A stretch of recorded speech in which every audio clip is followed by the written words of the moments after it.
On course for 300-ish electoral college votes, the U.S. president-elect aimed to bind the wounds of division and serve all Americans. The prospect of one united people was not so exotic to a man reared in the bipartisan midpoint of the 20th century. Perhaps Donald Trump suppressed a smirk as he offered that olive branch 4 Novembers ago. But then Barack Obama, George W. Bush and Bill Clinton made the same noises upon their own ascensions to the White House. Whether we blame them or the implacability of their opponents, each failed. No doubt, Joe Biden, who doesn't see red states and blue states, will be fifth-time lucky. This is a crass moment, I know, to play down the change of president. Washington and other liberal cities caroused as news of Mr. Biden's projected victory spread on Saturday. Killjoys must, the ghastly demotic is fitting for once, read the room, it is just that a blast of cold water to the face is so plainly in the offing. Whatever Mr. Biden's achievements as president, such as a rolled-out vaccine, or a resurgent NATO, national unity will not be among them. Once he is sworn in, Republicans are liable to rediscover the fiscal conservatism they unaccountably mislaid between Democratic presidencies. Their new congressional members, elected under Mr. Trump, will bring freshness to the partisan fray.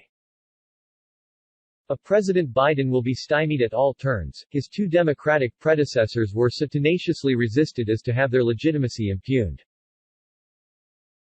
Each lost Congress in their first midterm elections to insurgent movements that strayed into the wilder edges of rhetoric. The hope that Mr. Biden will escape their fates seems to rest on his personal emollients and unthreatening, milk and water centrism.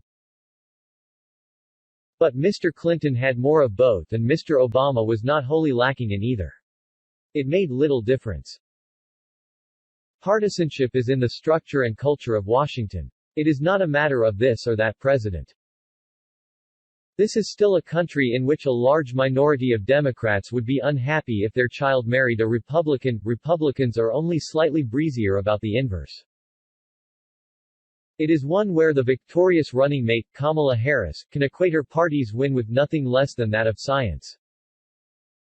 There is self-flattery and bad history in the global left's recent pose as the Enlightenment Party. It used to be they, inspired by French academe, who saw truth as relative or constructed. Whatever the conceit, though, Ms. Harris is clear-eyed enough to see that Americans inhabit distinct mental worlds now. What counts as a fact is in dispute. In her glumness, she is more realistic than her boss. Last week, Mr. Trump showed that a president can do almost anything and win near to half of the vote, while his enablers can make gains in Congress. Next to group loyalty on this scale, Mr. Biden's pledge to heal and unify can seem, as jarring as this is in a 77-year-old, childlike in its innocence. Because he rose in a bipartisan Washington, where Republicans voted to impeach their own Richard Nixon, Mr. Biden tends to see it as the natural order of things. And conflict is aberrant, easily transcended with goodwill and blarney around the deal table. The trouble is that 1970s Washington was never natural or typical. It was the product of contingent circumstances that no longer hold. Among them was the hugely disciplining presence of a foreign enemy. In retrospect, the end of the Cold War scrambled the civic life of the winning nation, not just the loser. While the U.S. faced an external threat, there were prudent limits to its domestic squabbles. Within my lifetime, it was normal to see a unanimous confirmation of a Supreme Court justice and a 400 electoral college vote score for a presidential candidate. There hasn't been one of either since 1988. An unchallenged nation has felt at liberty to pick at its own seams. In theory, the Chinese threat will usurp the Soviet one as the great American adhesive. It is taking its time. To say the U.S. will remain unhealed is not axiomatically to be bleak about it. The bipartisanship of yesteryear was often purchased at grievous cost, the splitting of differences on big questions, the skirting of them altogether.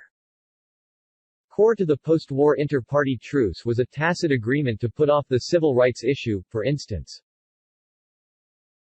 Mr. Biden's best shot at a harmonious 4 years is to attempt nothing of note. If only a stricken U.S. economy, or the global one it helps to drive, could afford